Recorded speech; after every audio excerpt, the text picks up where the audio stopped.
আমরা কি সত্যি নিজেদের ভিতর লড়াই করতে করতে এতটা অন্ধ হয়ে গেছি যে বাইরের শত্রুকে আমরা দেখতে পাচ্ছি না? ঠিক এটাই তো চেয়েছিল আমেরিকা আর ইসরায়েল। ওরা চায় আমরা শিয়া সুন্নি তর্কে মেতে থাকি, নিজেদের রক্ত নিজেরাই ঝরাই, আর সেই সুযোগে ওরা আমাদের উপর রাজত্ব করুক। সেই ছোটবেলা শোনা বুড়ো কৃষক আর তার ছেলের গল্পটা মনে আছে? বাবা শিখিয়েছিলেন আলাদা থাকলে একটা লাঠি অনায়াসে ভেঙে ফেলা যায়, কিন্তু একসাথে থাকলে কেউ তা ভাঙতে পারে না। একতাই বল।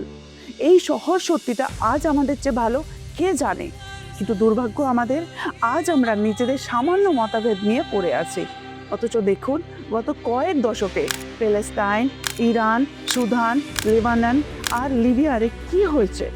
আমেরিকা আর ইসরায়েলের হামলায় লক্ষ লক্ষ নিষ্পাপ শিশু প্রাণ হারিয়েছে, হাজারো মা বোনের ইজ্জত লুট হয়েছে, আমাদের কত যুবক শহীদ হয়েছে।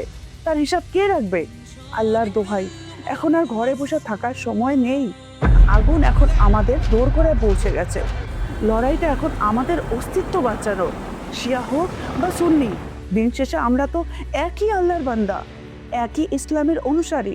নিজেদের ভেতরে ছোটখাটো সমস্যাগুলো তো আমরা পরেও মিটে নিতে পারবো, কিন্তু ঘর যদি একবার জ্বলে ছাই হয়ে যায়, তখন আর মেটানোর কিচ্ছু থাকবে না। তাই আসুন, সব ভেদাভেদ ভুলে ইসলামের সেই মহান পতাকার নিচে আমরা এক হই।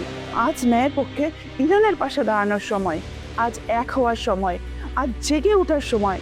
মনে রাখবেন, আজ যদি আমরা রুখে না দাঁড়াই, ইতিহাস কিন্তু আমাদের কোনোদিনও ক্ষমা করবে না। ভালো থাকুন, একসাথে থাকুন। আল্লাহ হাফিজ।